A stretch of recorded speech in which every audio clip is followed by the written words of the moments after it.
Standing starting pitching on each side, but Jake Odorizzi just a bit better than Miguel Gonzalez, and he was the difference. Well, here they both really pitch well. Odorizzi loves to pitch here. I mean, last year's ERA was, 6.32 on the road. Here it was about 2.62, 6-6, 11-13 collectively. But, you can see right here what Alex Cobb's ability to teach him that changeup splitter.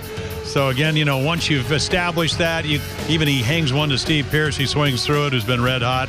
So, again, this is a guy that mixed up his pitches, as Rick Dempsey said, even a couple of 68-mile-per-hour curveballs, but a very repeatable windup. He just turned 25. Miguel Gonzalez does not deserve to get the loss. He struggles early in the first inning, makes a great pitch to get out of it, and then he pitched very carefully, and as it turns out, he walks a couple of guys in the sixth inning. Brian Mattis comes in and walks a couple of guys. They get the first run, and they add another one in the eighth inning. But I thought Miguel Gonzalez, I talked to him before, this is the best he's pitched all spring. So you start the season, we all know sometimes you pitch well, you don't get any run support, and while you might have won 3, 4, or 5 runs, you just don't get it. But Odorizzi, they needed a good pitching performance. This is what the Rays are all about.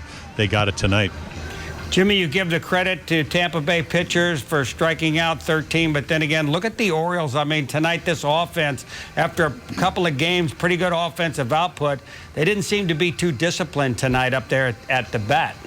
Well, I think Odorizzi had a lot to do with that, but if you go back to last night's game, Nathan Carnes, he had a pretty good spring.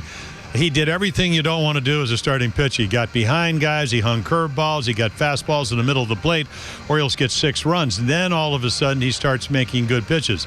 If you're Jake Odorizzi, even though you're only 25, you're sitting on the bench. You got 31 starts. You go, you know what? Hey, if I make my pitches, this is a very aggressive hitting team. They swing the bat. They hit home runs. They're not a take team. Adam Jones in 700 bats last year, walked 24 times. He can do a lot of damage, but if you make your pitches, stay out of the heart of the plate, which is what really the entire staff did tonight. I'm not sure you're always going to 3-hit the Orioles, but you're going to have a lot of success. They don't go up there to walk. They go up to get their pitches. Tonight they didn't get a lot of good pitches to hit, and to me that's kind of the way the game turned out the way it did. All right, Jim, on the pregame tonight, Rick and I discussed how difficult it is to complete a 3-game sweep.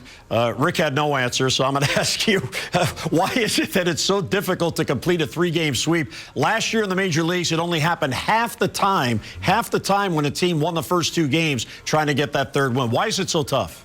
Well, usually you're playing teams that are pretty good. The Rays did exactly what the Rays do. They like to play here. They have a very mobile team. They have a lot of utility guys. They have a lot of injuries, so this was a big game. So, they have a new manager. He got a 5-year deal, Kevin Gash. I've known him for years as a backup catcher, so this was a big win for them. Obviously, the Orioles would have liked to win, but I've never played on a team that was able to win a ball game when you don't score any runs, and that you got to give a lot of credit to not only Odorizzi, Jake pitched great, but also the rest of the bullpen. How about Boxberger? He's not even their closer. The man had 104 strikeouts in 60 innings last year. He comes in and strikes out the side. So the Orioles just got outplayed tonight. It happens. In a perfect world, you could always say we want to win all 3, but to me, winning 2 out of 3, the Orioles, 96 wins. It was all about winning series last year, and they played one series and they've won it. Now they got to try to figure out how to do that against the Blue Jays.